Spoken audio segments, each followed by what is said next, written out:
Okay,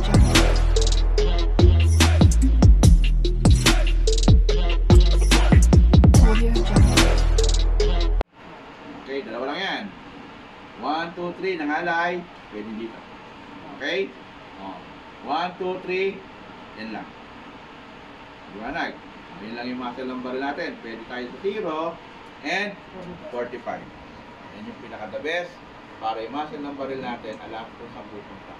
Maging aware. Dahil pag yan ay nalimutan mo, nagiging cause ng unsafe. Sige, dito. Now, okay. Rule number 3. Keep your finger of the trigger until you are not ready to fire. O, ano saan trigger finger mo? Yan. Okay, ayan ngayon. Pero ano pa? Alin pa? Pagka nagas, minsan pagka matigas po siya. Oo. Ganon. Okay. Ibig sabihin yan, keep your finger off the trigger. Okay. Lahat ng trigger natin, ino-consider natin na trigger. Finger. Lahat ng finger. Paano kung naputol to? Ano susunod yung trigger finger mo? Ayan. Yan. Eh, naputol ulit to. Ano pa? Ayan, sumunod. Oh. Ibig sabihin, kasi lahat ng trigger natin, ino-consider natin. Bakit? Kaya magpaputok ng baril niya. Example, ganito. Halong tayo, ha? Bakit yan? Naka-trigger finger, okay ha? Eh, pagkuha mo naman, double play. Sabihin mo sa akin na trigger finger. Sabi, oh, eh, bakit? Di ba pwede mo? Trigger finger. Hanggat hindi ka ready pumutok, wala dapat pumasok na trigger dito sa trigger natin. Dito sa trigger guard natin na to. Na walang pwede pumasok. Pag sinabi kong walang trigger finger, putok na lahat yan. Hindi mo papasok yan kahit anong gawin mo dyan. Kung may sabihin. Sabihin, kinukonsider natin yan kasi ang isip ng tao, ito lang eh. No, lahat yan. Kasi ito ay pwede pumasok kahit na ito eh. Oh. Ito hindi. Di ba? Kaya nga minsan, akala mo, naglalandi-landi ka, lalakaganyan. Eh, pag ganun, boom! Na, kasi, kaya. Pero siyempre, the main is, ito talaga. Pero dapat, hindi mo lang sasabihin sa utak mo na ito lang yung trigger mo. Lahat ng trigger natin, pwede pumasok sa trigger guard at kaya mag-push yung trigger natin. Balik tayo, ha? Kaya once na ready lang, kaya papasok.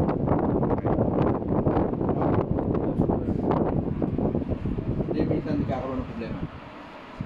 Be sure of your target and what is around here. Okay. Dito muna tayo. Be sure of your target. Lagi po tayo. Okay, Mark. Ilan ang klase ng target? Ilan ang klase ng target? Hindi alam. Okay. Ang klase ng target is 2. Bakit kailangan malaman yon? Okay. Isang soft target, isang hard target. Dalawang yun, ha? Kaya nga, hindi porke sinabi mo ang target mo ay board, pwede mo nang putukan. Eh, paano ko yung nasa likod ng board, eh, matigas? Ano mangyayari? Oh, mag-ricochet. Hindi porke sinabi mo, target ko naman board eh. Eh, hindi mo alam, yung parang nasa likod, eh, hard target. Matigas. Oh, pwede tendency. Lumusot ka nga sa board, pero pwede bumalik. Okay, ngayon, nangyari, kailangan mong barilin ang hard target. Okay? O, ano minimum distance? Between the shooter and the hard target. Hindi alam. 10 meters. Okay, bakit kailangan mo yon? Kasi sa 10 meters, hindi na para magbumalik sa iyo yun. Either kung may bumalik man yan dyan, wala na siya epekto para lumusot dito. Iwanag. Okay?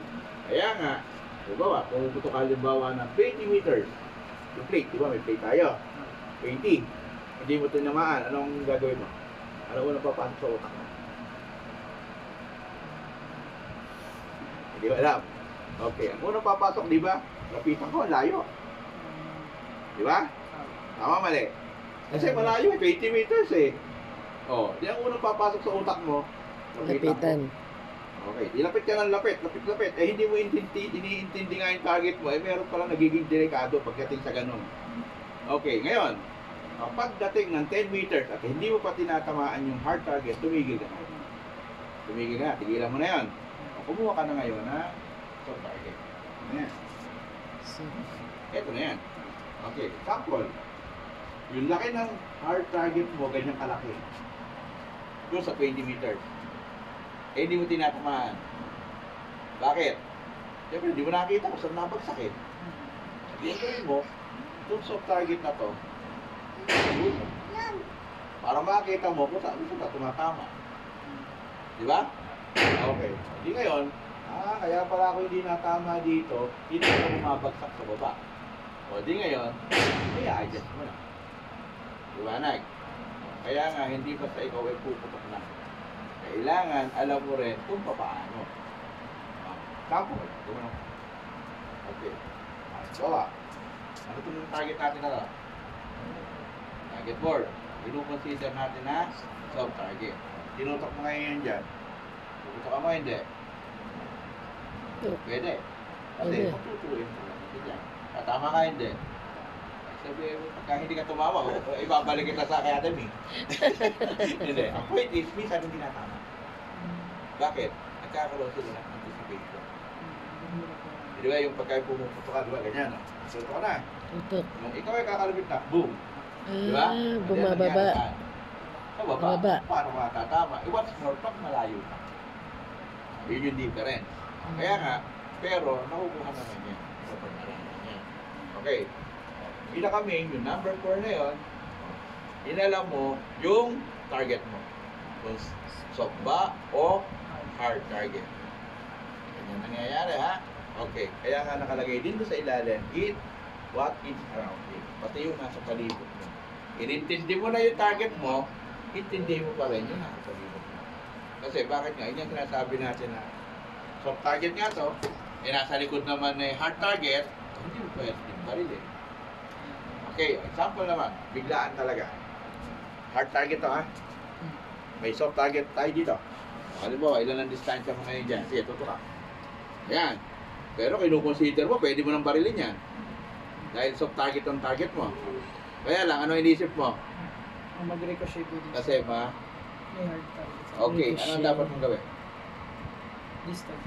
No, hindi ka na pwede matras. Tutok ka na eh.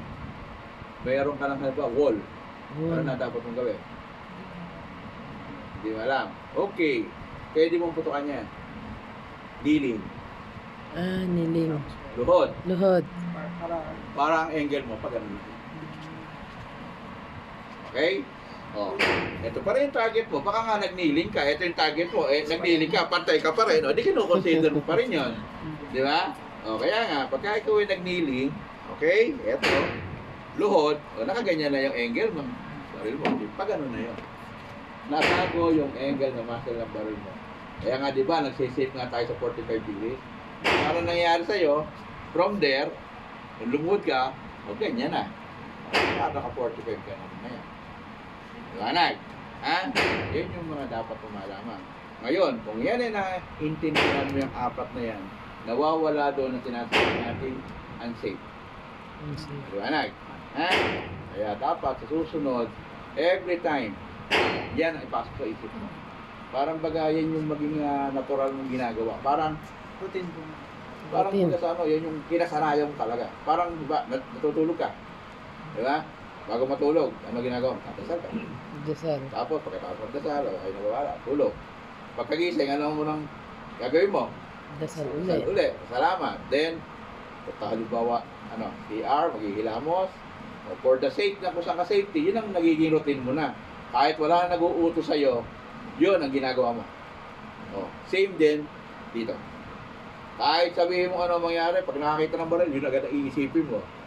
O, pasok, pangalawa, ito. Tapos, wala. Then, kaya ikaw, kahit meron diyang pulis na nag-ano ng baril, kung ano man ang ginagawa nila, kawain mo. Kung kayo sa tamang lugar, kung kayo hindi masama. Why?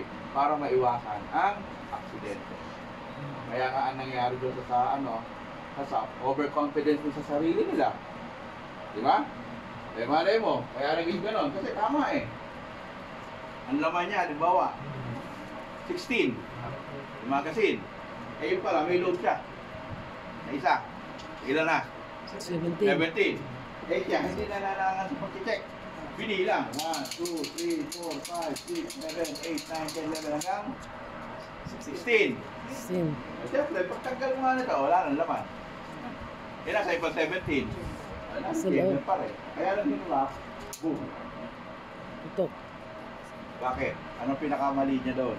Eh, kung sinilip niya yung chamber mismo, wala ka naman mangyayari. Di ba? Kaya yun, naging akal na rin yun. Kaya wag natin i-violate yung silipin ng chamber, itutok yung muscle, na hindi naman dapat tutukan. Yung mga magsasabi, nasa huli ang pagsisisi. Pero, kung ginawa mo yung rules ng safety, wala kang pagsisisihan. Di ba? Hindi naman laruan niyang baril eh. Okay. Kaya nga sinasabi nila, may sa demonyo baril. Kasi nga, hindi nila sinusunod yung rules. Kasi kung may sa demonyo to, gusto mo parang ibigay sa'yo ang kakapsi mo. Sino? Sino gusto mo kape? Demonyo. Kasi humingi ka ng issue na baril eh. O, di ba? No, hindi yun. Ang main objective para maging safety is yung knowledge mo about doon sa safety. Ganag. Ha? Okay. Ngayon, alam na natin ang safety. O yung proper handling at paano ka humawak ng baril. Okay. Okay. 100% holding the gun. Yan ang 70%. 70 Okay, yung hand and 30 sa 30. Okay, nagagawa mo? Tingin mo, nagagawa mo hindi? Hindi mo sure. Okay, mamaya, tingnan natin. Sige, kunyari, hawak. Tapos ka rin. Hawak. Okay.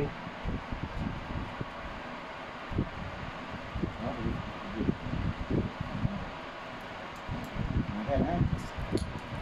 Sige. Okay. Yan, bakit kailangan yung ganon? Picture. Subukan pigayin to. Ano nangyayari sa baril?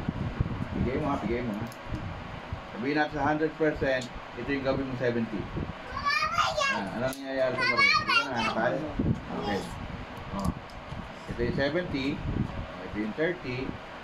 Pasok. Yan lang. Okay? Diba? Sila. So, tinuturo ko sa iyo, to the end. Dapat, pag perfect mo yan, pagbalik mo rito, titinan ko, ha? Doon talaga hindi mo nalimutan. Hindi, at least may tulong mo. Yun naman ang main objective ko. Kasi magkahawak ka ng tao, paano maging ayos lahat? Baka dahil lang kaya ikaw mapapalis, gawa ng tao mo sa kulang